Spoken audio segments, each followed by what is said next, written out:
여러분, 새해 첫 주일 예배 설교를 107장으로 정했습니다. 그런데 시편 106장하고 107장은 지폐의 양면처럼 아주 밀접한 관계가 있습니다.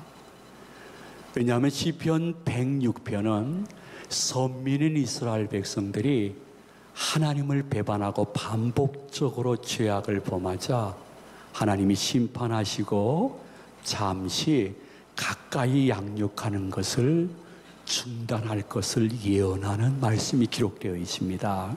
좀 어둠침침하고 불길하죠.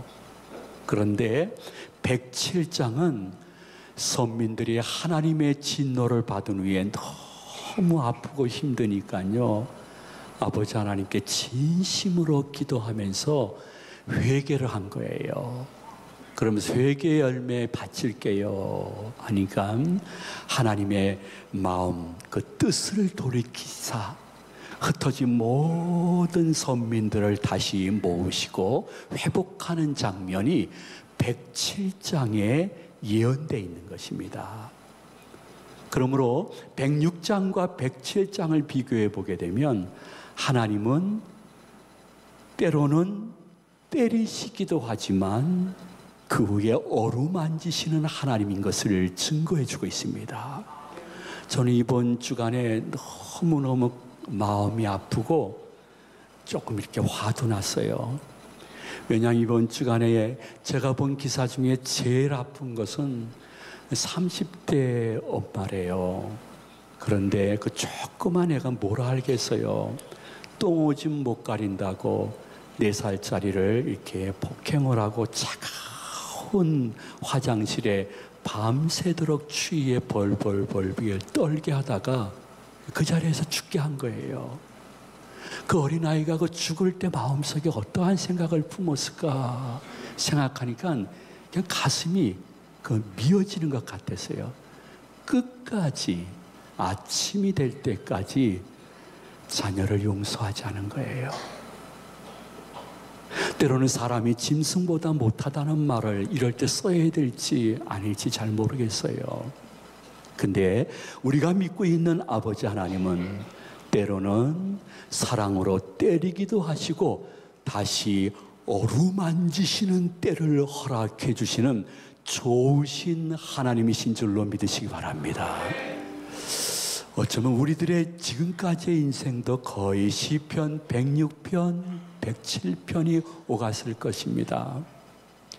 우리들이 예수님의 이름으로 의인이 되어 하나님을 아버지라 부르지만은 세속 속에 거하기 때문에 때로는 작고 큰 죄를 많이 범합니다.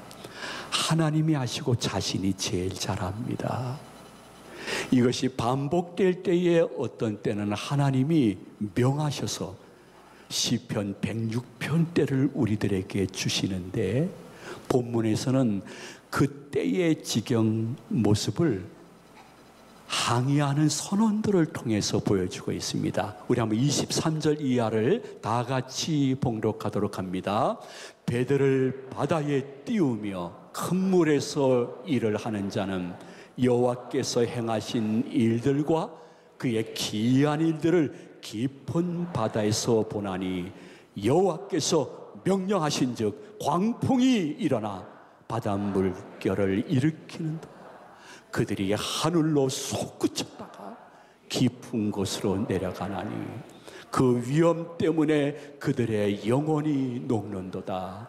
그들이 이리저리 구르며 취한 자같이 비틀거리니 그들의 모든 지각이 혼돈 속에 빠지는도다. 아멘. 그래서 솔직히 잠시 교회 나오기도 싫었습니다. 사람들이 나를 보면서 무엇이라고 수근수근 될까. 근데 여러분 기억해야 될 것은 아버지 하나님께서는 107장을 준비하고 계셨습니다. 그리고 우리에게 정말 오랜만에 눈물 뿌려 아버지 하나님께 회개하고 기도하면서 좀 저를 회복시켜 주세요. 진노를 좀 그쳐주세요.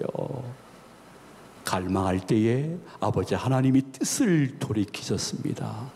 그래서 나의 모든 인생과 신앙 혹은 하는 일과 내 건강에 광풍이 잦아들기 시작하고 거친 물결을 그분이 잔잔케 하시며 우리를 점점 어느덧 소원의 항구, 소망의 항구로 인도해서 새 첫 예배를 드릴 수 있는 은혜까지 주신 줄로 믿으시기 바랍니다.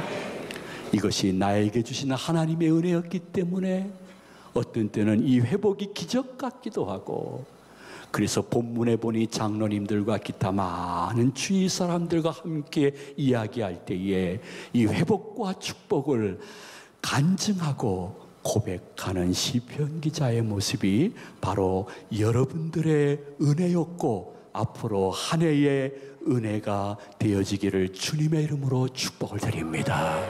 그러므로 신앙생활이라는 것은요, 곰곰이 살펴보게 되면 의지력의 문제는 아닙니다.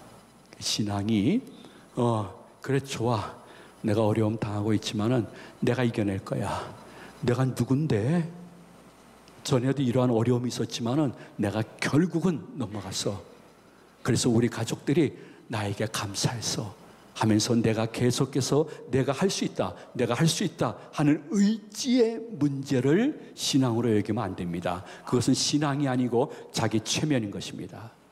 그리고 회복을 자기가 마음대로 주관할 수 있다는 하나님 존전에서의 불경건입니다. 신앙은 의지가 아니라 하나님을 더욱 신뢰하는 믿음인 것입니다. 모든 것이 좋을 때가 아니라 너무 밤잠을 자지 못할 정도로 힘들고 괴로울 때일수록 하나님께 더 가까이 가는 증표를 보여주는 믿음, 그 믿음을 보시고 아버지 하나님은 여러분들을 여기까지 이끄셨고 피할 길을 주신 줄로 믿으시는 분은 아멘 하시기 바랍니다. 그러므로 우리의 마음속에 주님, 제가 너무 저의 삶의 중심에 있게 마시고 주님께서 우리의 삶 중심에 찾아오셔서 저의 믿음을 받으시고 저를 이끌어 주시옵소서. 다시 한번 회복과 축복을 명하여 주시옵소서. 그래서 주님이 나에게 베풀어 주신 회복과 기적을 가지고 많은 사람들에게 간증하고 전도할 수 있는 우리의 삶으로, 아니 나의 삶으로 이끄시고 지금 있는 그 풍파도 이 말씀을 들을 때에 잔잔케 하시는 증표를 허락하여 주시옵소서. 할렐루야. 여러분, 어려움 속에서라도 내 생각을 바꾸면 믿음이 바뀝니다. 내 생각과 믿음이 바뀌면 다시 희망이 보이는 것입니다. 여러분들이 인생이 지금 닫힌문이라고 생각하지만은 생각과 하나님을 향한 믿음을 바꾸게 되어지면 바로 뒤에 있는 빼꼼 열려있는 열린 문을 볼 수 있는 것이 우리의 의무요 특권인 것입니다. 절대적인 절망은 있을 수가 없습니다. 그러므로 무엇이 중요하냐?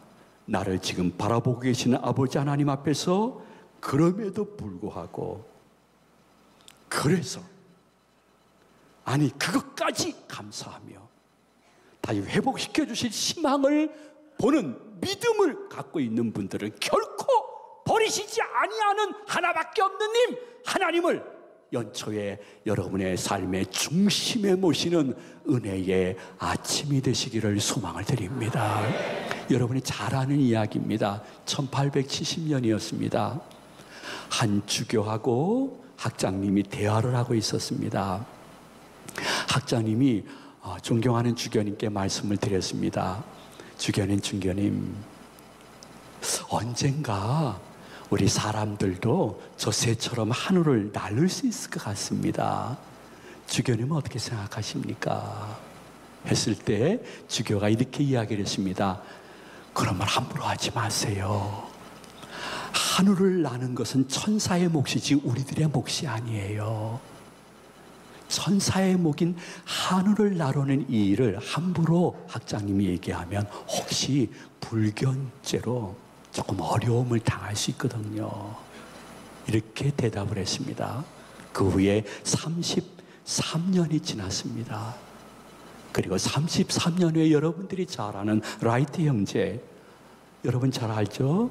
라이트 형제 더 두 사람, 저들이 짧지만은 하늘을 나른 것입니다. 근데 놀라운 사실은 저 두 사람이 아이고 그런 말 하지 마세요. 불경죄에 걸려요. 하늘을 나는 것은 천사의 몫입니다. 얘기했던 그 주교의 두 아들이었습니다.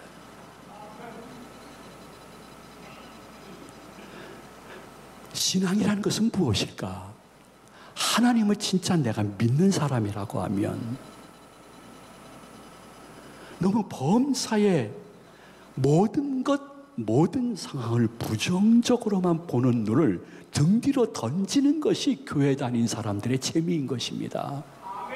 물론 선천적으로 어떠한 충격이 있을 수가 있고 후천적으로 성장하는 과정 속에 도저히 지울래야 지울 수 없는 상처를 두세 가지를 받음으로 말미암아 모든 사람, 모든 환경을 보면서 부정적으로 염세적으로 바라보고 평가하는 내 습관을 한순간에 버릴 수는 없겠죠.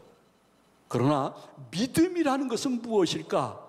한순간에 버릴 수 없다고 생각하는 것이 아니라 내가 지난날의 과거는 그랬는지 모르지만은 내가 새로운 2019년도를 맞이하면서 나는 범사와 모든 사람과 내게 주어진 환경을 볼 때에 할 수 있거든 낙관적으로 보면서 살겠사오니 이 낙관이 자기 체면이 아니요 하나님이 살아계시고 예수 그리스도가 나의 영육의 구주가 되시고 성령님이 나와 곁에서 보혜사 동행하기 때문에 이 일도 지나갈 줄로 믿습니다. 은혜와 기적을 경험하게 될 줄로 믿습니다 하는 신앙적인 낙관을 가지고 사는 것은 여러분들의 재미요 기독교인의 특징인데 이것을 믿지 않는 것만큼 저는 기적은 없다고 생각합니다.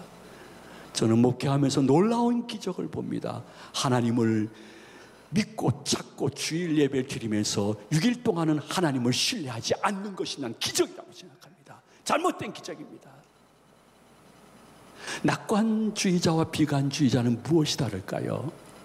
비관주의자는 나 이 일 안 할 거야, 안 할 거야. 내가 이 일을 안 하면 실패도 안 할 수 있어. 이것이 항상 비관적으로 자기 인생을 겪는 사람들의 특징인 것입니다. 나 안 할 거야.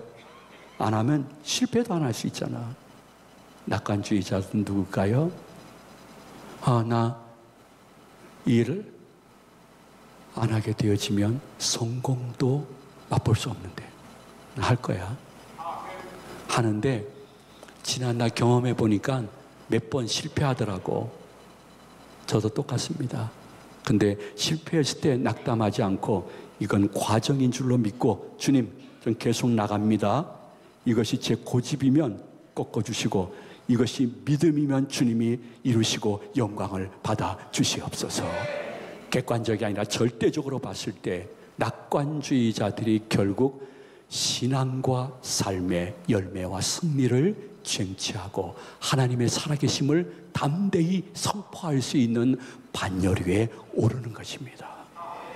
여러분이 그렇게 믿고 있는 예수 그리스도, 그분은 구주이시여 우리의 삶의 선생님이신데 예수 그리스도가 비관론자였을까? 낙관론자였을까?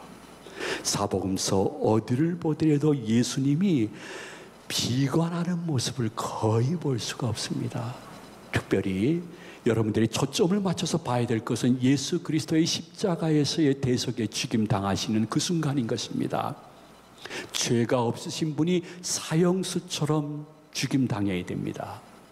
동시에 자신의 죄 때문에 죽임을 당하는 것이 아니라 작정한 모든 구원 백성들의 원죄, 자범죄, 과거, 현재, 미래의 모든 죄를 지고 많은 죽음을 당하시는 십자가 골고다 그 산상에서 예수님이 자신의 처지를 보면서 비관하고 자신을 저주했을까?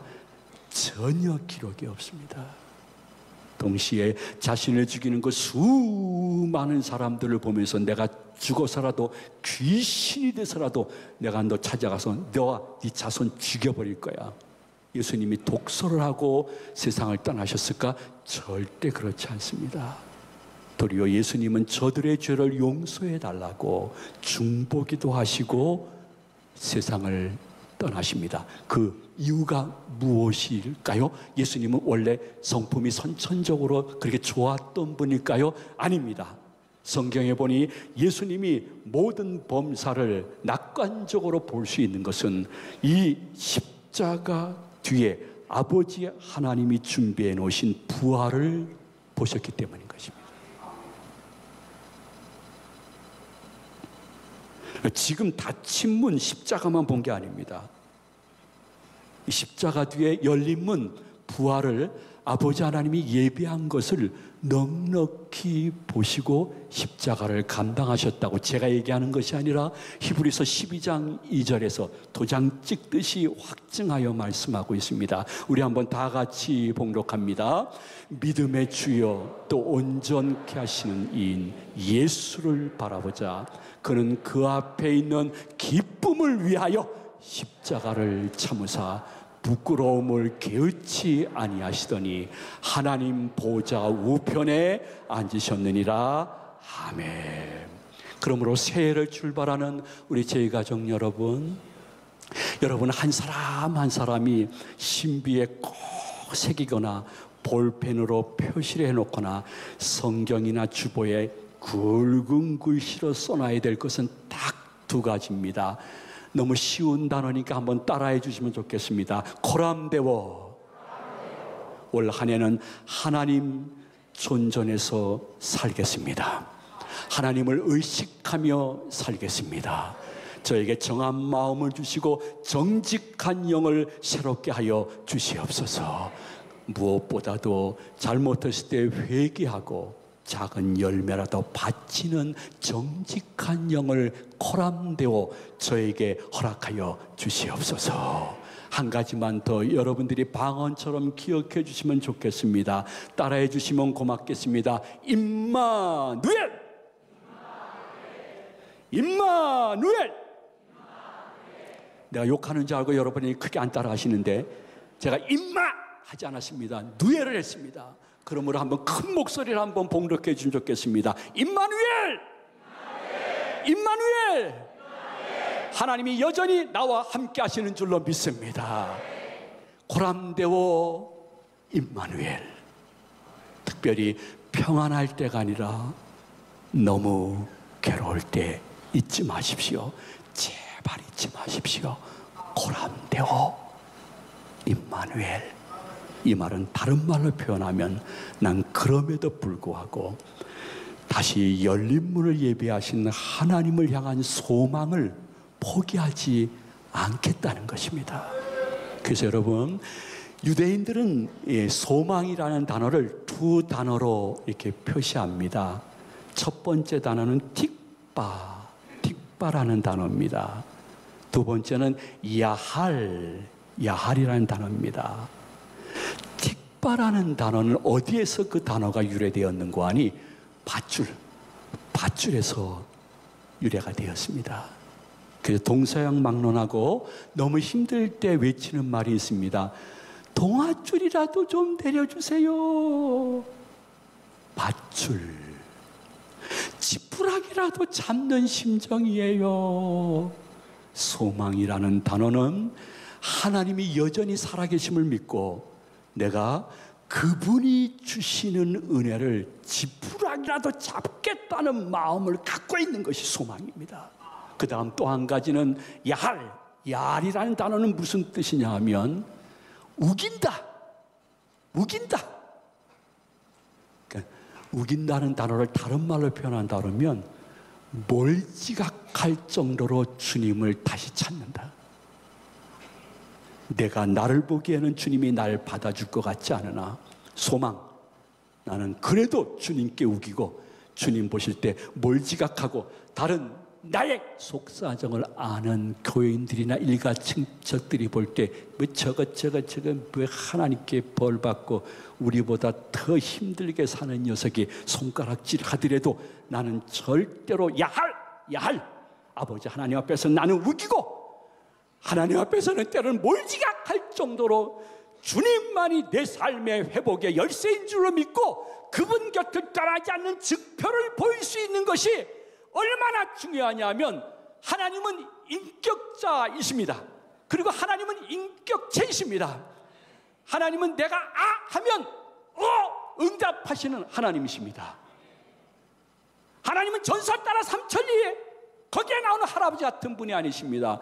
하나님은 인격체이기 때문에 내가 동아줄이라도 찾는 심정으로 그분이 볼 때 이 몰상식한 녀석 같으라고 해도 좋아요.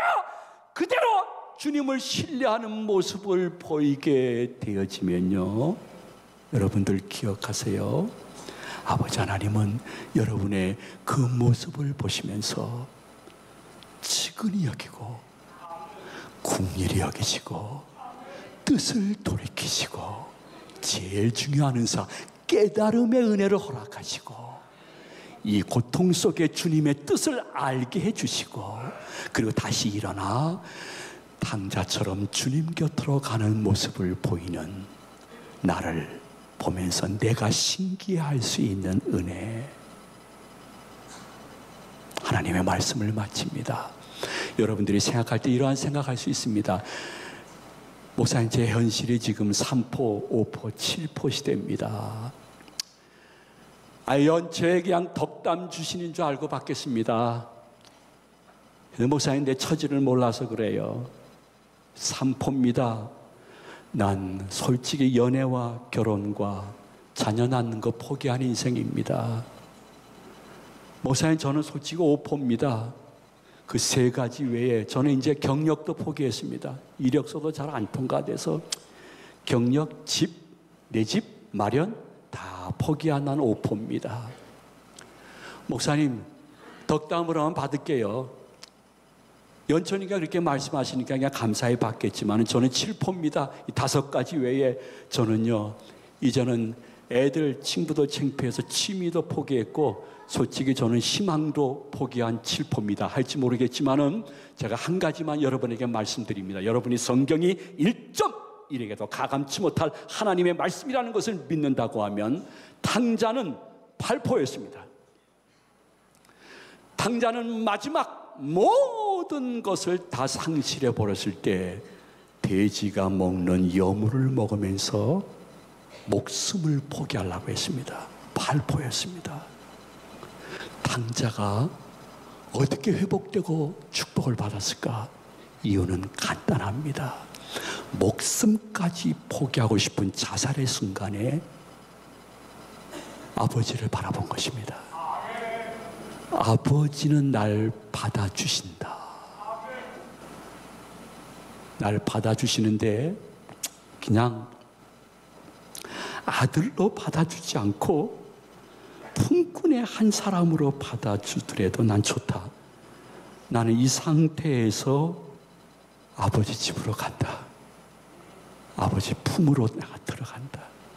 안 받아줘도 좋다.